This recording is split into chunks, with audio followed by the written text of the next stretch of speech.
Building ढहने से 11 लोगों की हुई मौत। राहत एवं बचाव कार्य जारी। नाइक म्युनिसिपल सोसाइटी का मामला।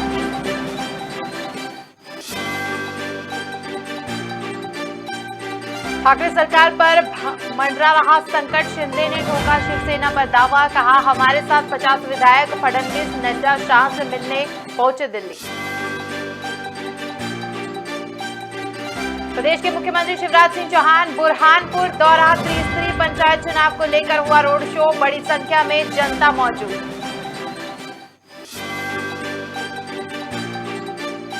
छत्तीसगढ़ के सीएम भूपेश बघेल का 3 दिवसीय दौरा शुरू। भरतपुर विधानसभा में दौरे की शुरुआत। वनांचल क्षेत्र में आम जनमानस से करेंगे मुलाकात। जबलपुर के पनागार बरछाई में बेटे ने की पिता की हत्या। शराब पीकर पिता मां बहन के साथ करते थे अभद्रता। गुस्से में बेटे ने वारदात को दिया अंजाम। नमस्कार, स्वागत है आपका खबर भारत में। मैं हूं आपके साथ आयुषी सोनवानी और बुलेटिन की शुरुआत बड़ी खबरों के साथ। मुंबई के कुर्ला में बीती रात 4 मंजिला इमारत ढहने से हुई मौतों का आंकड़ा बढ़ता जा रहा है। ताजा जानकारी के मुताबिक इस हादसे में मरने वालों की संख्या बढ़कर 11 हो गई है। प्रशासन की ओर से राहत एवं बचाव कार्य लगातार जारी है। वहीं कुछ और लोगों के मलबे में दबे होने की आशंका है। घटना बीती रात करीब 12 बजे की है। गौरतलब है कि मुंबई में बीएमसी ने पहले ही इमारत को खतरनाक बताते हुए खाली करने का नोटिस जारी किया था, लेकिन लोगों ने इमारत खाली नहीं की। बता दें, इमारत का एक हिस्सा खतरनाक स्थिति में है, जहां से लोगों को बीती रात ही हटा लिया गया था। घायलों को नजदीकी अस्पताल में भर्ती कराया गया है।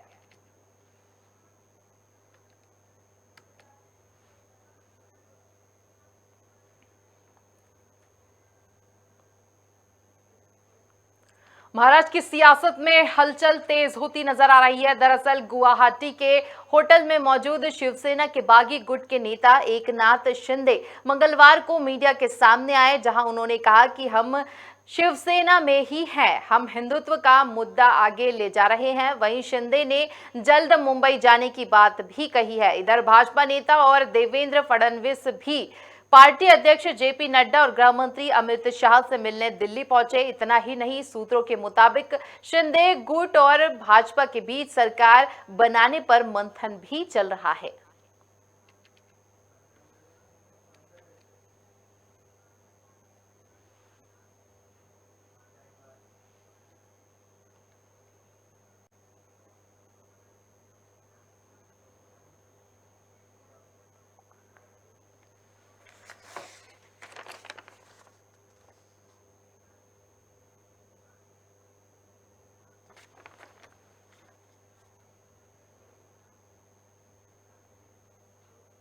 प्रदेश में हो रहे त्रिस्तरीय पंचायत चुनाव को लेकर सीएम शिवराज सिंह चौहान का दौरा जारी है। इसी क्रम में प्रदेश के मुख्यमंत्री शिवराज सिंह चौहान बुरहानपुर पहुंचे, जहां सीएम चौहान का रोड शो हुआ।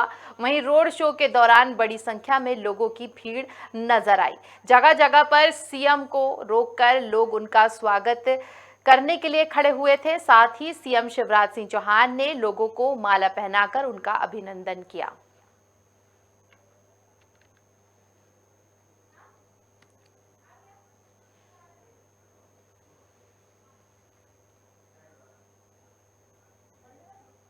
जबलपुर के पनागर बरझाई में एक दिल दहलाने वाली घटना सामने आई है, जहां बेटे ने ही अपने पिता की हत्या कर दी।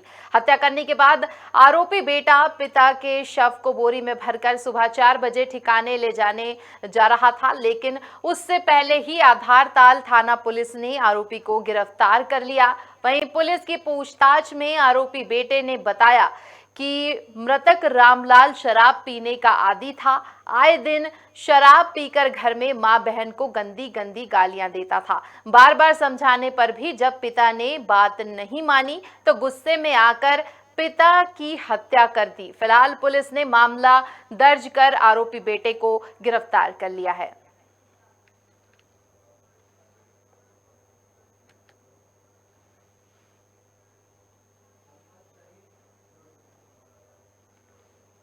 और पूरी खबर पर ज्यादा जानकारी के लिए हमारे साथ मोहम्मद शरीफ जुड़ रहे हैं, उनसे जानेंगे क्या है पूरा मामला।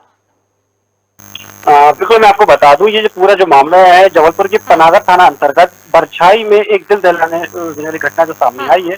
यहाँ पर बेटे ने ही अपने पिता की हत्या कर उसको बोरे में भर के शव को ठिकाने की योजना बना रहा था। वहीं जानकारी लगते ही पुलिस ने मौके से उसे गिरफ्तार किया। बताया जा रहा है कि जो आरोपी था उसने अपने पिता की हत्या कर माँ की जो कपड़ा साड़ी होती है उससे गला घोटकर उसकी हत्या करी थी और उसको बोरे में भर के उसको एक जंगल में ठिकाने लगाने के लिए ले जाया जा रहा था। वहीं पुलिस को किसी मुखबिर से सूचना मिली कि ये बोरे में भरे में कुछ ऐसी चीज लगी है, जहाँ पुलिस ने उसको रास्ते में ही रोककर उसकी तलाशी ली गई। तो उसने पुलिस को तलाशी करने से आनाकानी किया। जब पुलिस ने जब सख्ती से पूछताछ की तो उसने बताया कि बोरे में लौकी भर के ले जा रहा है। जब पुलिस ने जब छानबीन की तो बोरे में उसके पिता का शव था।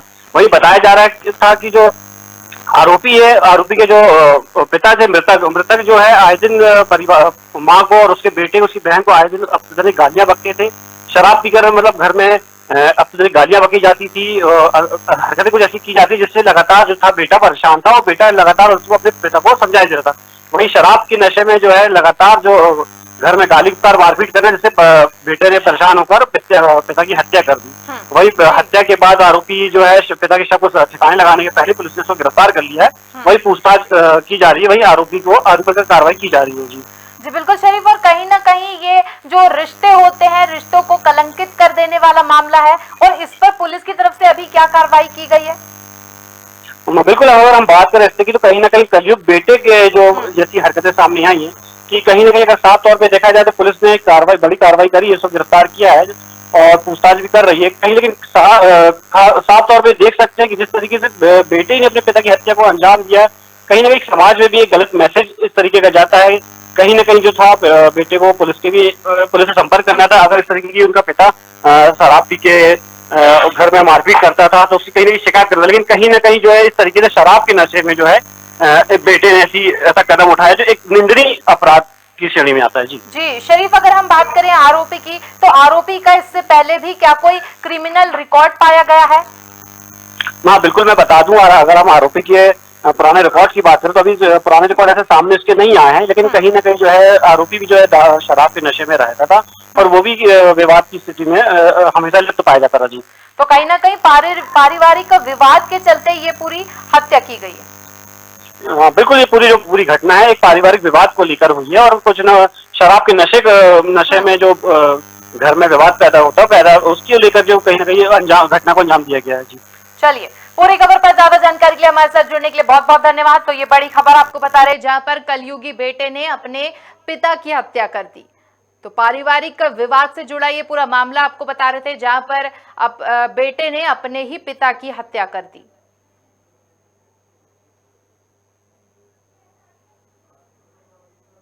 तो पारिवारिक विवाद के चलते ये पूरी हत्या की गई है। आपको बता दें, आरोपी ने कबूल किया है कि उसका जो पिता है वो कहीं ना कहीं शराब के नशे में धुत रहता था, जिसकी वजह से बेटा परेशान था और गुस्से में आकर उसने अपने पिता की हत्या कर दी।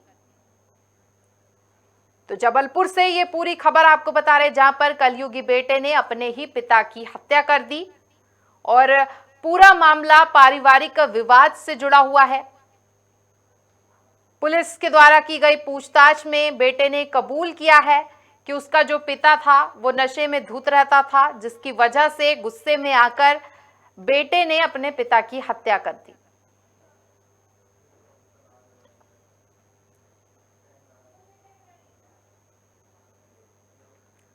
और खबर नरसिंहपुर से है, जहां नगर परिषद साईखेड़ा कार्यालय के सामने कठपुतली डांस से मतदाताओं को मतदान का महत्व समझाते हुए मतदान के लिए प्रेरित किया गया। कठपुतली से जागरूकता के साथ साथ मतदान जरूर करने की अपील भी की गई।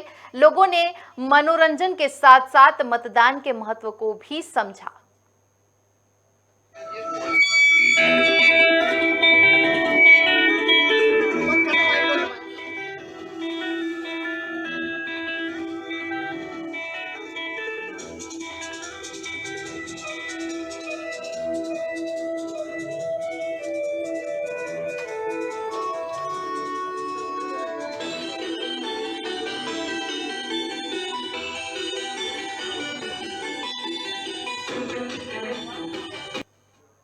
भारतीय जनता पार्टी से भोपाल नगर निगम में महापौर पद की प्रत्याशी मालती राय का जनसंपर्क लगातार जारी है। मालती राय के जनसंपर्क में उन्हें भरपूर जनसमर्थन मिलता नजर आ रहा है। मंगलवार को मालती राय ने नगर निगम के वार्ड नंबर 28 और 29 पहुंचकर लोगों से मुलाकात की। इस दौरान उन्होंने मतदाताओं को भरोसा दिलाया कि उनकी समस्याओं का निश्चित रूप से समाधान किया जाएगा। महापौर पद की प्रत्याशी ने अपनी सादगी भरे अंदाज में 2 पहिया वाहन से जनसंपर्क किया। राहुल नगर पहुंचकर उन्होंने कहा कि जहां जैसी आवश्यकता होगी मैं आम जनता के बीच पहुंच जाऊंगी। हमारे पार्षद और हम मिलकर भोपाल के विकास के लिए कार्य करेंगे।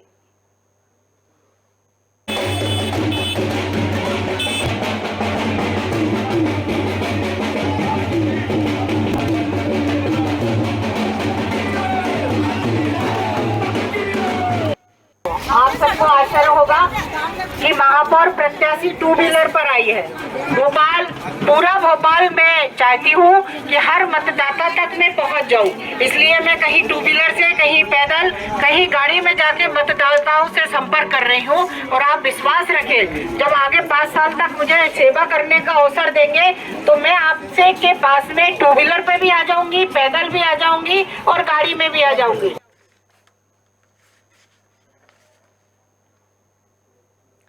छत्तीसगढ़ के कोरबा में सी मार्ट का लोकार्पण किया गया। स्व सहायता समूह की महिलाओं को आर्थिक बल देने, उनके द्वारा बनाए जा रहे स्थानीय उत्पादों बेचने के लिए जगह प्रदान करने के उद्देश्य से सी मार्ट का शुभारंभ किया गया है।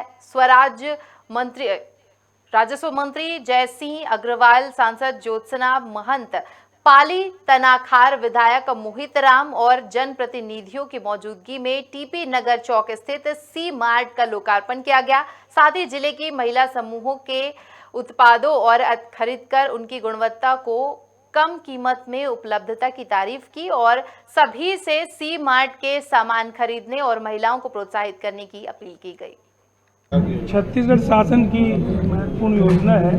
इसमें सी मार्ट की जो शॉप खोली जा रही है, इसके माध्यम से आम नागरिकों को बहुत सी सुविधाएं मिलेंगी और एक ही छत के नीचे बहुत से ऐसे प्रोडक्ट जिसमें फॉरेस्ट प्रोडक्ट, पोशाक के कपड़े, बस्तर आर्ट, आपके और बहुत से अचार, पापड़, ऐसी बहुत सी सैकड़ों आइटम जो एक छत के नीचे मिलेंगी और वो भी किफ़ायती रेट पे इसका लाभ पूरे क्षेत्र की जनता को मिलेगा। शक्तिकरण की मेंबर मैं हूँ दिल्ली में और मुझे इतनी खुशी हो रही है कि हमारी सरकार महिलाओं के लिए बहुत सोच रही है। और जो ये लोग बनाती थी, घर में जो काम करती हैं, उसके अलावा जो ये अपना जीवन और जो कर रही हैं अपने पाने के लिए, ये बहुत अच्छी चीज़ है कि ये कुछ कर रही हैं, अपने पैरों पे खड़ी हो रही हैं। और महिला सशक्तिकरण तभी संभव है जब महिला अपने पैरों पे खड़ी हो, तो वो समाज का अच्छा संरचना भी करती है और घर द्वार भी देखती है।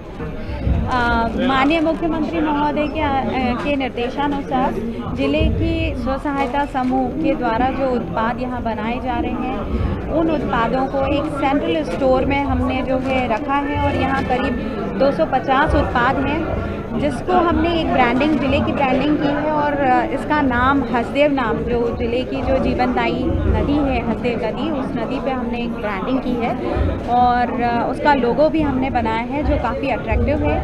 और यहाँ के जो सामान है, मार्केट में विभिन्न ब्रांडेड प्रोडक्ट हैं, उनको कॉम्पीट करते हैं और उसके रेट तुलनात्मक रूप से ब्रांडेड सामान की तुलना में कमी है। मैं मीडिया के माध्यम से कोरबा वासियों को ये अनुरोध करना चाहूँगी कि सी मार्ट में आए और ज़िले की जो स्व सहायता समूह की महिलाएं जो प्रोडक्ट बना रही हैं, उन्हें ज़रूर इस्तेमाल करें, देखें और उनके जो भी सुझाव हैं वो हमें दें, ताकि हम उसमें अमल कर सकें, जो कमियां हैं उन्हें दूर कर सकें। और ग्वालियर से एक सनसनीखेज मामला सामने आया है, जहां एक नाबालिग के साथ उसी के रिश्तेदार ने दुष्कर्म किया और दुष्कर्म के बाद उसके मुंह और सिर को पत्थर से कुचलकर जान से मार दिया। बच्ची का शव रेलवे ट्रैक के पास झाड़ी में मिला। पुलिस के मुताबिक बच्ची 1 बजे से लापता थी। सीसीटीवी फुटेज से पता चला कि बच्ची आखिरी बार रिश्तेदार कल्लू उर्फ कल्ला राठौर के साथ नजर आई थी। पुलिस ने मामला दर्ज कर आरोपी की तलाश शुरू कर दी है।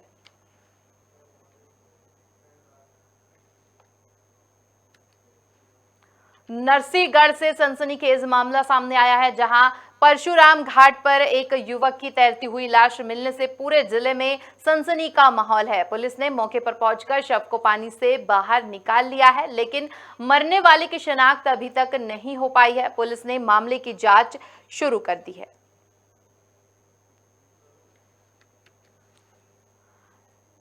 तो नरसिंहगढ़ से आपको खबर बता रहे हैं, जहां पर तालाब में लाश मिलने से पूरे इलाके में सनसनी का माहौल पैदा हो गया है। वहीं युवक की शिनाख्त अभी तक नहीं हो पाई है और पूरे मामले पर पुलिस ने जांच शुरू कर दी है, लेकिन बावजूद इसके अभी तक कुछ इसमें बड़ा खुलासा नहीं हो पाया है। तालाब में लाश तैरती हुई मिली और पूरी खबर पर ज्यादा जानकारी के लिए हमारे साथ नरसिंहगढ़ से संवाददाता जुड़ रहे हैं, उनसे जानेंगे क्या कुछ है पूरा मामला और क्या कुछ अपडेट्स अभी तक सामने आ रही है मामले में।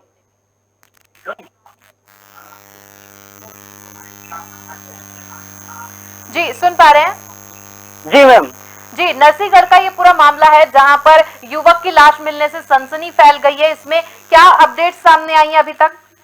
जी मैम, बिल्कुल मैं आपको बताना चाहूंगा। आज सुबह लगभग 12 बजे की ये घटना बताई जा रही है, जहां पर एक परशुराम तालाब के घाट पर एक युवक की तैरती हुई लाश मिलने का से सनसनी फैली हुई है। मामले की जैसे ही पुलिस को जानकारी मिली, थाना प्रभारी अवधेश कुमार सिंह तोमर सहित पूरे स्टाफ को लेकर वहां पर पहुंचे और पहले शव को निकाला और उसके बाद पोस्टमार्टम के लिए सिविल मेहताब अस्पताल नरसिंहगढ़ भेजा गया।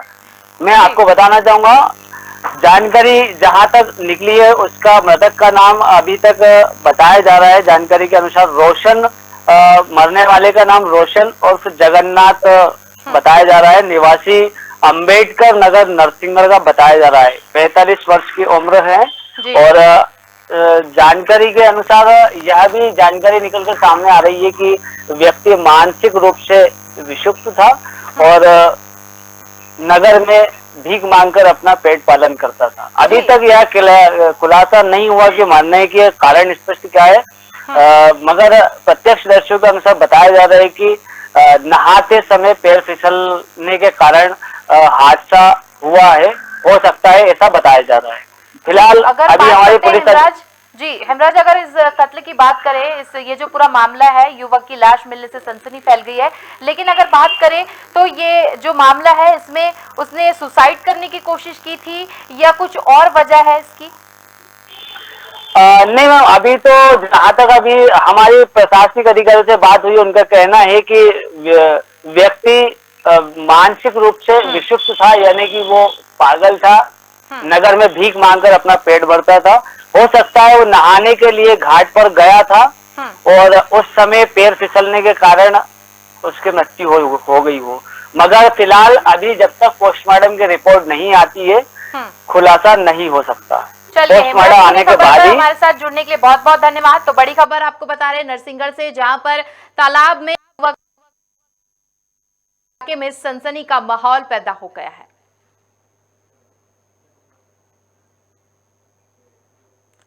और मनावर में त्रिस्तरीय पंचायत चुनाव के दूसरे चरण के लिए 1 जुलाई को मतदान संपन्न होना है, जिसके लिए मतदान दल पूरी तरह से तैयार है। निर्वाचन कार्यालय ने मतदान दलों को सामग्री बांटने और उन्हें लाने ले जाने के लिए वाहनों का अधिग्रहण भी कर लिया है। 64 ग्राम पंचायतों में 187 मतदान केंद्र बनाए गए हैं। साथ ही सिंघाना में आदर्श मतदान केंद्र बनाया गया है, जिसमें 18 सुविधाएं दी जाएंगी। निर्वाचन सामग्री नोडल अधिकारी अजय मुवेल ने बताया कि मतदान के संपूर्ण तैयारी हो चुकी है। साथ ही कोरोना से बचने के लिए सुरक्षा किट और दवाइयां भी मुहैया कराई जाएंगी। विकासखंड स्रोत समन्वयक, विकासखंड मनावर। त्रिस्तरीय पंचायत निर्वाचन 2022 के सफल आयोजन हेतु जो मनावर विकासखंड में निर्वाचन सामग्री प्रबंधन का मुझे नोडल अधिकारी बनाया गया है आर.ओ. साहब के आदेश अनुसार, जिसमें मतदान में जो आवश्यक सामग्री लगने वाली है उसकी संपूर्ण तैयारी जो है वो इस विकासखंड में जो है वो पूर्ण तैयारी हो चुकी है और हम पूर्ण रूप से निर्वाचन कराने हेतु तैयार हैं। पंचायत निर्वाचन 2022 के मतपत्रों का मिलान किया जाकर मतदान केंद्रवार इनको जमाया जा रहा है साथ ही उनकी जांच भी की जा रही है। प्रारूप 8 क ख ग से इनका मिलान करके मतदान केंद्रवार उनकी वास्तविक स्थिति जानते हुए मतपत्र मतदाताओं के अनुसार जमाए जा रहे हैं। बुलेटिन में फिलहाल इतना ही। आगे की तमाम बड़ी खबरों के लिए देखते रहिए खबर भारत। मुझे दीजिए इजाजत। नमस्कार।